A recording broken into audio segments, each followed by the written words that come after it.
Amy, Yes.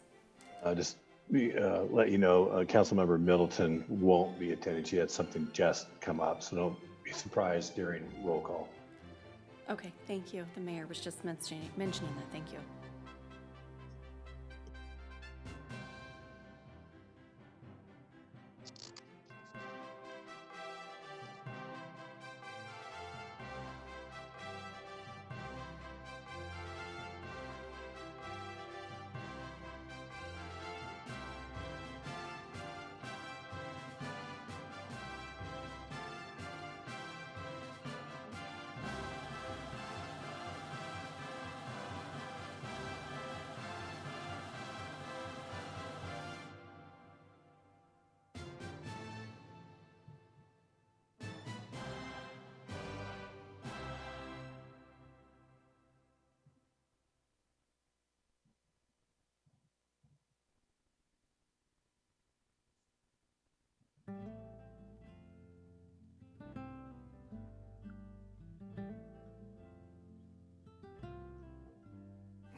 Folks, we'll get started in just a moment.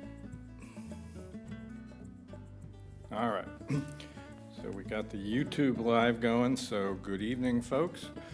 Welcome to the Thursday, July 9th regular council meeting. So we will start off with the flag salute. So if you can stand and join me in the Pledge of Allegiance. Thank you.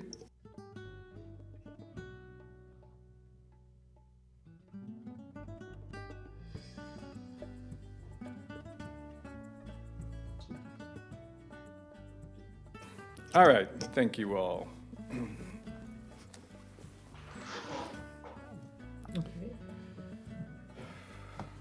Roll call, if you would, please, Amy. Councilmember Bruins, Present. Councilmember Daniels, Here. Councilmember Middleton is absent, Vice Mayor Miller, Here. and Mayor Slowey. Present. Thank you.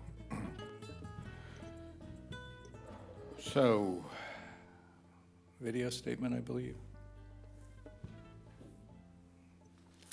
This meeting of the Citrus Heights City Council is cablecast live on Metro Cable 14, the local government affairs channel on the Comcast Consolidated Communications and AT&T U-verse cable systems.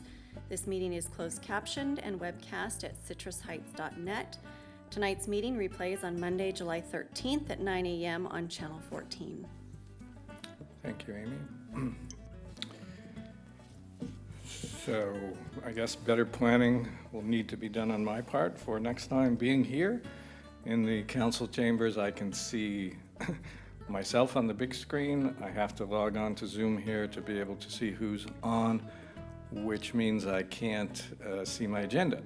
So next time I will, if I'm in here, I'll have to print one out. So I'm going to be relying on Amy to tell me what the next items are. I think it's approval of the agenda, but I could be wrong. Yes, the next item is approval of agenda. All right. What's the pleasure of the council? I move approval of the agenda. Okay. Second. Ms. Bruins moves the item. Mr. Miller seconds. Amy, roll call, please. Councilmember Bruins, Aye. Councilmember Daniels, Aye. Councilmember Middleton is absent, Vice Mayor Miller, Aye. and Mayor Slowey. Aye. Thank you. I don't believe there's any presentations. Am I wrong? There are no presentations. The next item is comments by council members and regional board updates.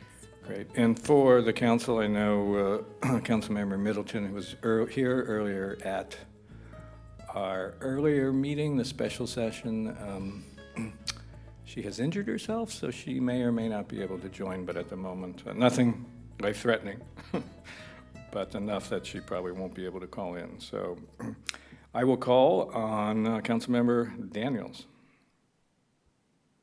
Nothing. Thank you. Jeannie, Ms. Bruins? Yes, we have not had a regional SAN meeting in several weeks. We're having our next one in a couple weeks, but we did have an announcement, which I find is very exciting, and I'm trying to pull it up here real quickly. We have been dedicated to recycled water for a long time, and we are rolling out a new program.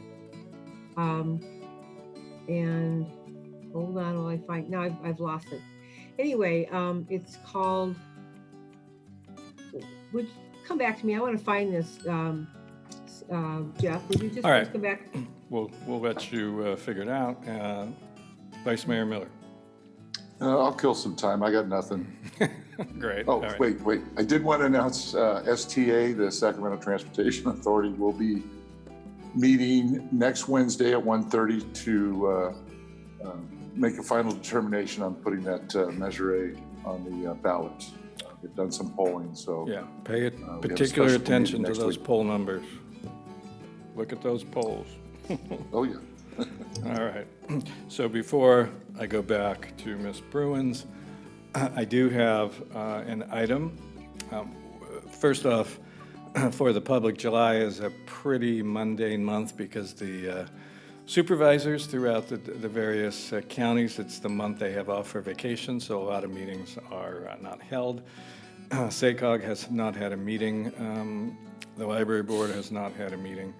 However, there was an item that Portia was going to bring up, so it's been forwarded to me, and I will take a moment to read this on her behalf, and then we'll go back and see if Jeannie's ready to proceed. So I would like to take a moment to acknowledge the passing of a Citrus Heights resident, Alan Weiskopf.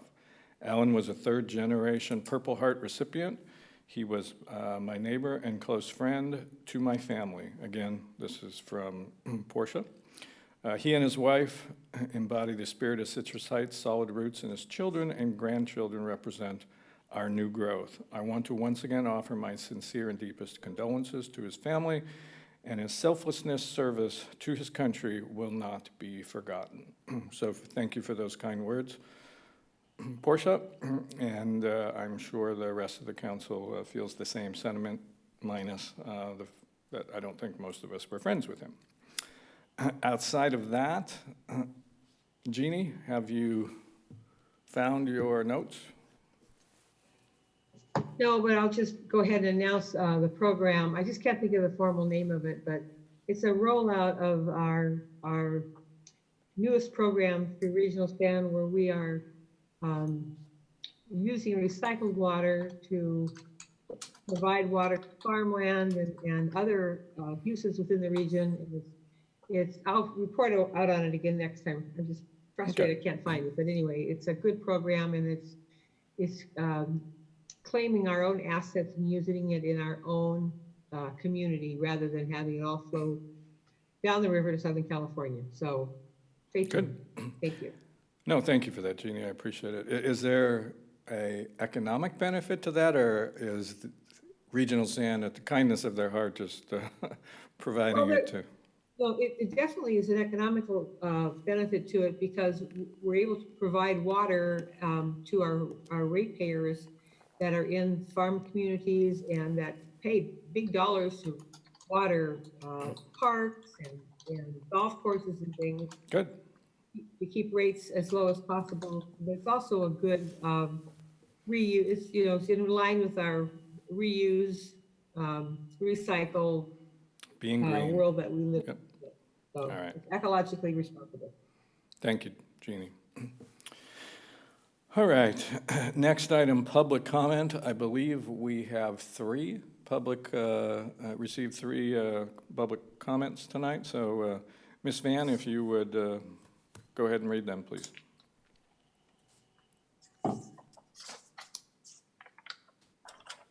Yes, the first public comment is from David Warren. He states, Chief Lawrence stated responding to crimes in progress, protecting people from violent crimes, preventing looting, burglaries, and other property crimes, as well as responding to traffic collisions and keeping our roadways safe by trying to prevent traffic fatalities remain our priorities concerning individuals who refuse to wear face covering in public.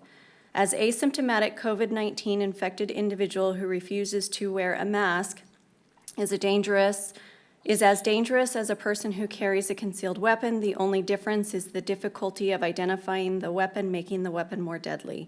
The statistical probability of become ill or dying from COVID-19 in Citrus Heights is dramatically higher than being killed or injured as the result of gunfire or being struck by a driver under the influence.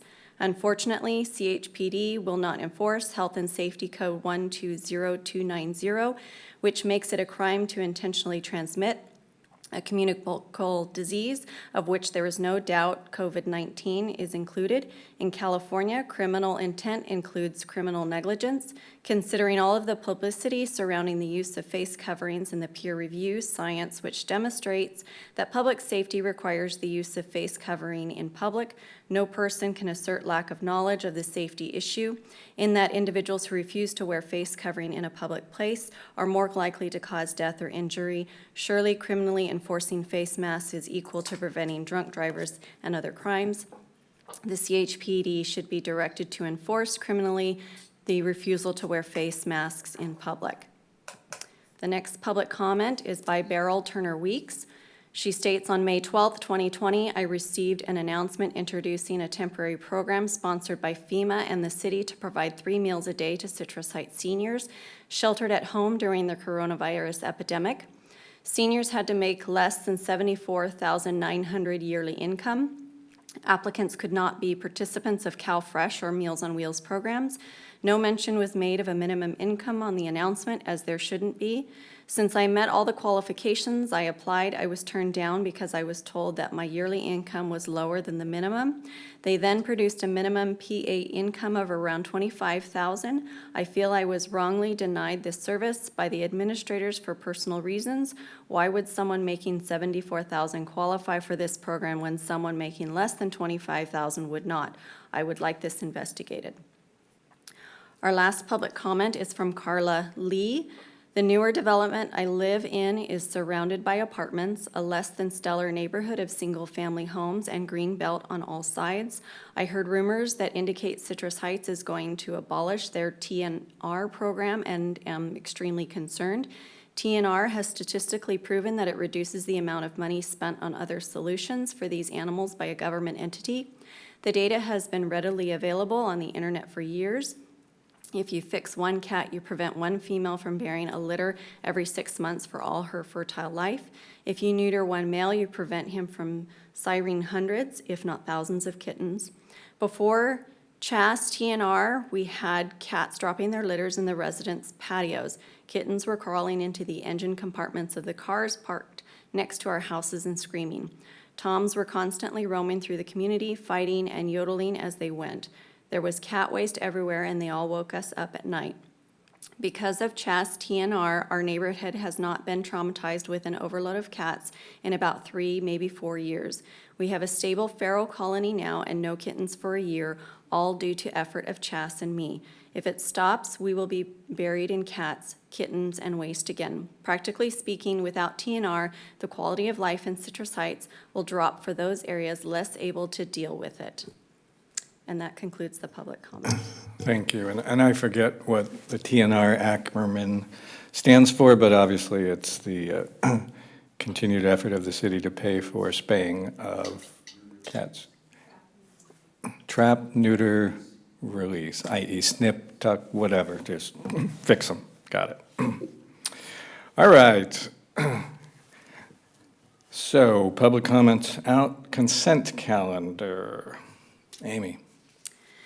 We have consent calendar items 4, 5, 6, 7, 8, and 8. Okay. From the members of the council, do I have a motion to move the consent calendar? I move consent. Second. Okay, so Ms. Bruin's motion, Mr. Miller second. Amy, roll call, please. Councilmember Bruins, Aye. Councilmember Daniels, Aye. Councilmember Middleton is absent, Vice Mayor Miller, Aye. and Mayor Slowey. Aye. Motion passes 4-0. public hearings. I believe we have 2 of them coming up. So Amy, next item, please. Next item, public hearing number 9. The subject is resolution to record delinquent solid waste service charges on the tax roll. The recommendation is to conduct a public hearing and adopt a resolution to record delinquent solid waste charges on the tax roll. Mary Poole, I believe this is our annual report of those folks who have failed to pay their garbage bill. Correct. And I would like to share screen for a moment. Please do.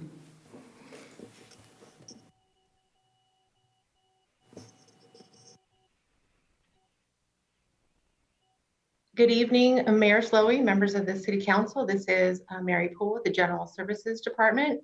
The item before you is a recommendation to put the delinquent residential solid waste charges on the county tax roll. It is the second of 2 steps necessary for the city to take action to collect these past 2 charges. The first action was to set the public hearing for tonight and to adopt the resolution of intention to record the past 2 charges, and that was completed on June 11th. The second step is to hold the public hearing to hear any objections and to adopt the formal resolution to put the past 2 balances on the tax roll. And I just have a few brief slides to summarize the process. The first slide is the motion is to conduct the public hearing for any and all persons having objections to the proposed collection of delinquent solid waste charges, penalties, and interest through the county tax roll. And number 2, adopt the resolution of the City Council's intention to record the delinquent solid waste charges, penalties, and interest on the tax roll. The City Council has the authority to complete this process via Government Code 387901 and the Citrus Heights Municipal Code, Chapter 74, Section 169. And just to provide a brief summary of amounts that are past due, and as of June 23rd, 2020, we had 922 delinquent accounts with a past due balance total of $384,191.65, penalties in the amount of just over $38,000, and a total due of just over $422,000. The process that we go through on an annual basis, as the mayor alluded to, is we set the public hearing. The City Council sets the public hearing typically in June of each year. This year it was on June 11th and it was set for tonight.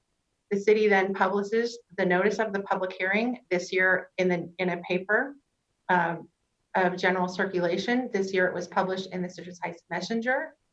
Republic mailed notices of the public hearing right after the City Council had set the public hearing on June 11th. So on June 12th, those notices went out. Tonight is the public hearing. There will be a final reconciliation in August where anyone who still has past due amounts that they do not want to go on the tax roll, they have about a month to get those amounts in, and they can contact Republic Services to do so. Once that reconciliation is completed, the city will submit the list and the amounts due to the county to be placed on the tax roll. And then the county will forward those payments to us, the city, in January and May of 2021. We will then forward the payments that are due to Republic Services over to them. Just to give some sense of the historical data for this, we're pretty consistent with our annual amounts due. We're a little less due from last year, but it pretty much stays within the $350,000 to $430,000 that's due each year. And then again, to return to the motion, it's before you in the slide, to conduct the public hearing and adopt the resolution. And then if there's any questions, I'm happy to answer them. Thank you, Mary. So any questions, first of all, from council? Pretty standard, we do this every year. Hearing none, since this is a public hearing, I will open the public hearing to the packed council chambers. Amy, have we received anybody wishing to public comment on this item? No, I have not received any public comment for this item. Thank you. in which case I will go ahead and close the public hearing. What's the wishes of the council? I move we adopt the resolution to record the delinquent solid waste charges on the tax roll. Motion by Bruins, Second. second by Daniels. Amy, roll call, please. Councilmember Bruins, Aye. Councilmember Daniels, Aye. Councilmember Middleton is absent, Vice Mayor Miller, Aye. and Mayor Slowey. Aye. Motion passes 4-0. Thank you. Thank you, and I'll stop sharing at this time. All right, we have one more public hearing, so Amy.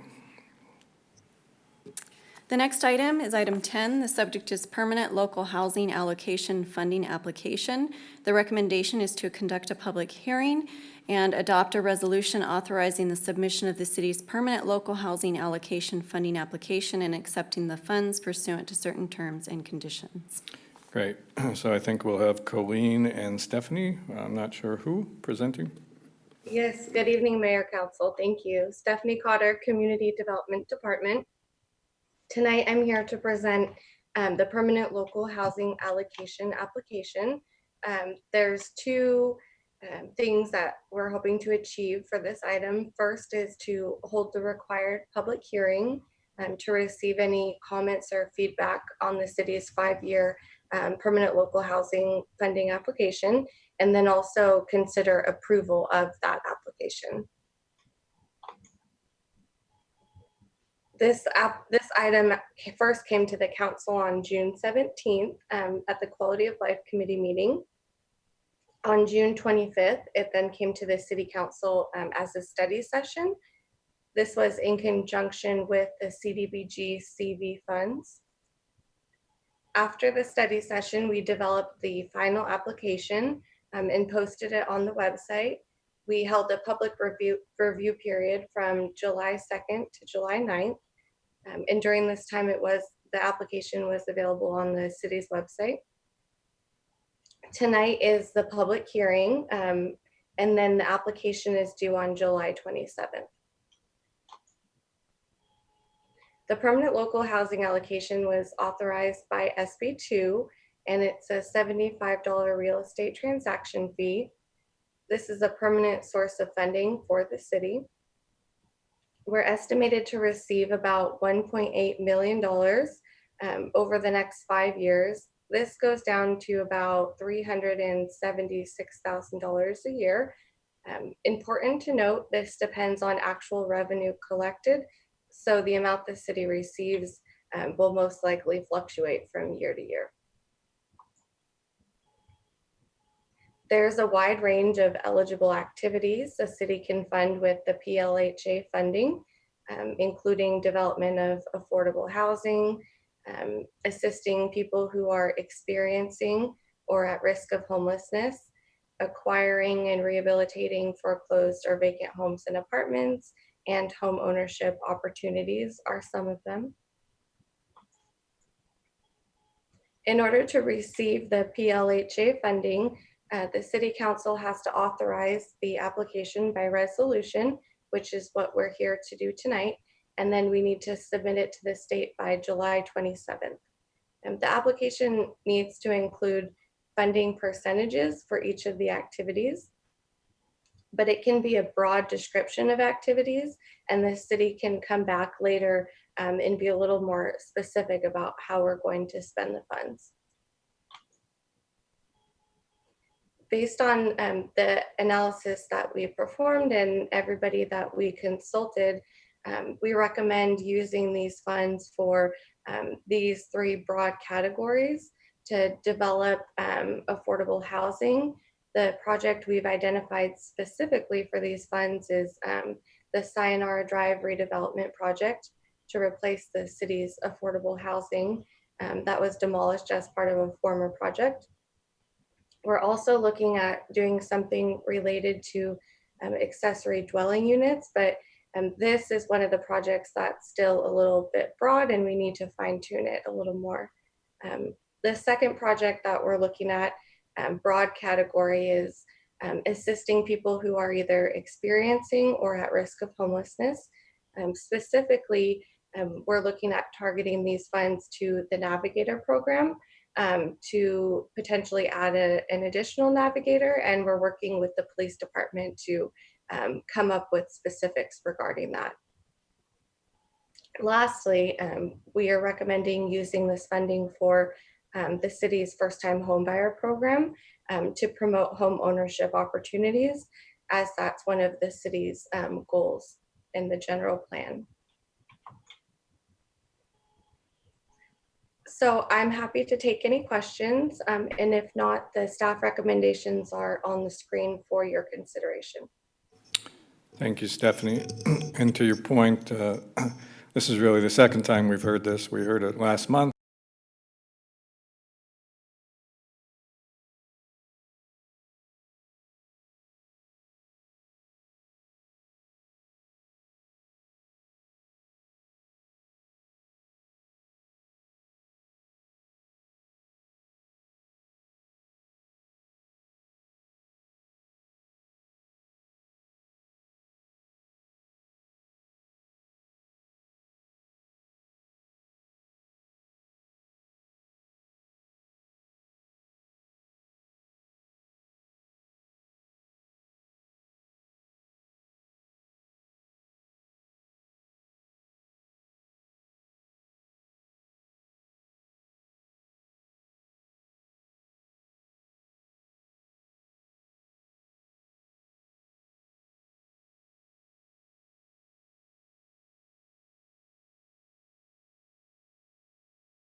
Evening hours between July 3rd and 4th and the 4th and 5th, so Friday and Saturday into Sunday morning.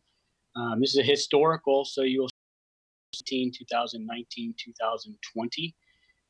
You can see that we were down just a couple calls, so 1% down as far as calls for fireworks. We were down 20% in calls for shots fired.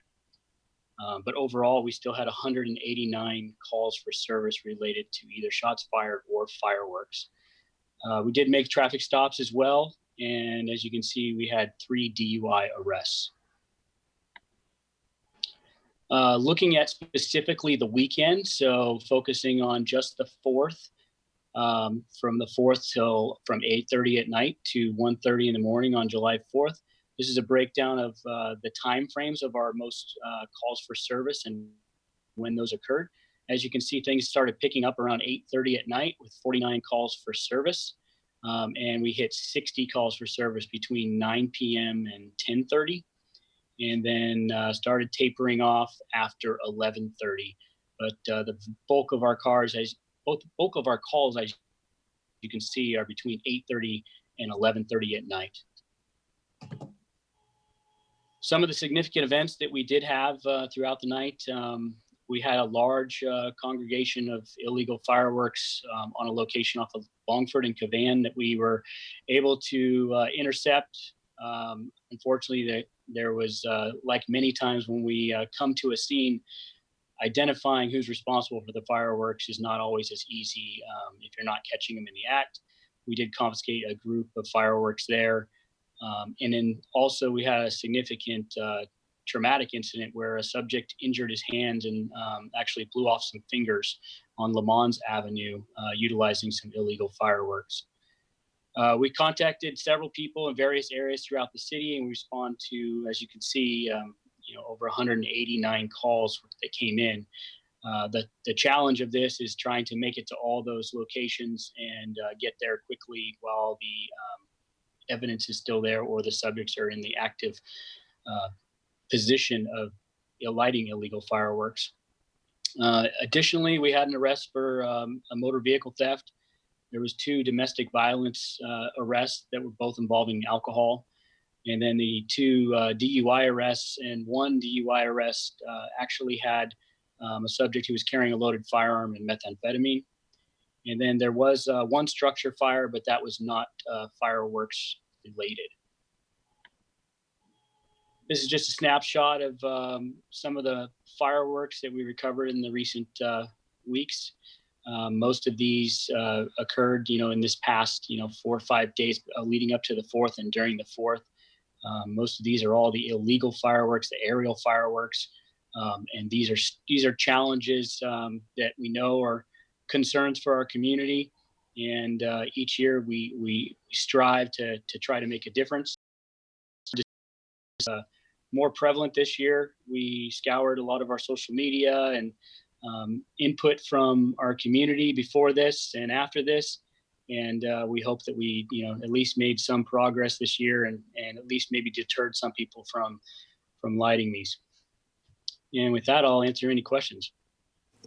Thank you, Commander Russo. I think it is important to state, which you did in the beginning, that from a CHPD standpoint, in order to arrest anybody, if you will, you all have to witness it. It can't just be, seeing a firework go up in the air. You have to be able to attribute that to somebody on the ground, and that, nobody knows anything when you pull up. So I get that. So any comments or questions from the rest of the council? Well, I'd just like to make a comment. I want to thank you, Lieutenant Russo and the rest of the CHPD. I think this is the most proactive year we've had in trying to curb illegal fireworks. I will tell you that prior to even the illegal fireworks going on sale, we had an incident in the green belt behind my neighborhood, and because of the watchful eye of a neighbor of mine who actually got a picture of it and the quick response from our police department, they were able to actually identify and contact the person who lit the illegal fireworks, and with the promise that she wouldn't, it was a woman, wouldn't do it again. It's become such an overwhelming problem that it kind of ruins the 4th of July, particularly for those of us who are pet owners. I don't go anywhere on the 4th of July anymore because my dog is so terrified. I can stay home with her. And I'm thinking this is something that really has to be addressed on a greater scale than just within our city. But I just know that you were very proactive this year. I want to thank you for your efforts, for our police department, our fire department, and all the other first responders that were part of trying to get a handle on illegal fireworks this year. Thank you. Thank you, Jeannie. Any additional comments? All right, thank you, Commander Russo. I appreciate your following up with the report, and keep up the good work. Thank you, Mayor. Next item, Amy. Next item is city manager items. Yes, Mayor and Council, I do have a few items. First of all, as Council knows, we're coming to the time of year where the city hosts or sponsors some events, and immediately upcoming on the calendar is Sunday Fun Day. So given Sacramento County's mandate to cease non-essential events, it is our intention not to be hosting an in-person event with regards to Sunday Fun Day this year. So we know this event is enjoyed by residents, and community engagement's more important than ever. So we are working on a plan to alternatively celebrate in more virtual ways. So I'll provide the council an update on that as soon as the plan is finalized. I'm pleased to share with the council a significant update on the 11-acre Sylvan property we purchased last year. Yesterday, we published an offering memorandum to seek developers for the site.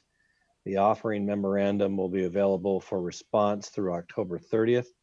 So our community can visit citrusheights.net/New Sylvan for more information on the project. With regard to COVID, with the reinstatement of a more strict public health order recently on July 2nd, I am grateful for staff's timely execution of the temporary outdoor program that the council recently adopted that will allow restaurants to utilize surplus parking and sidewalks for outdoor dining. Staff is committed to continue looking for ways to innovate and support our business community as we move through COVID and associated public health orders. For Citrus Heights, our cases are increasing, but fortunately deaths have remained relatively stable.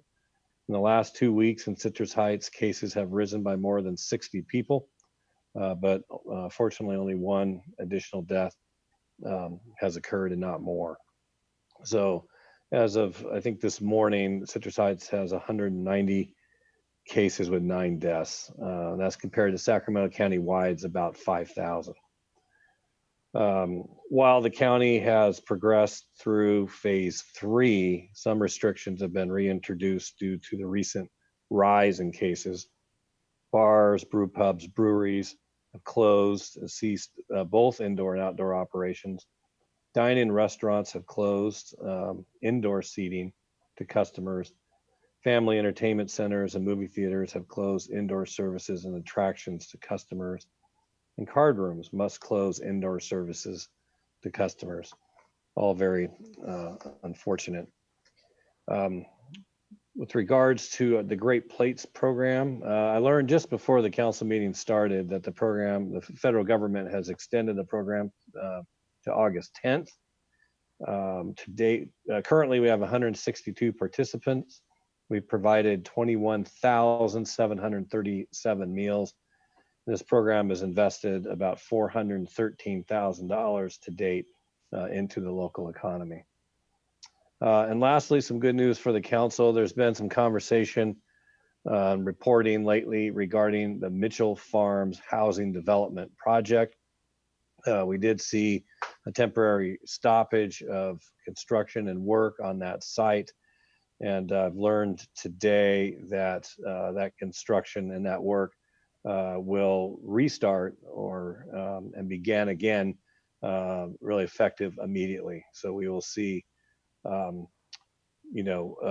mobilization of equipment and trucks and workers back out on that site. And I did have some involvement, was at the table to some degree with both Watt and KB on this, and I'm really pleased that that's happening, and our community needs that news right now. So Mayor, that's all I have to report. Thank you.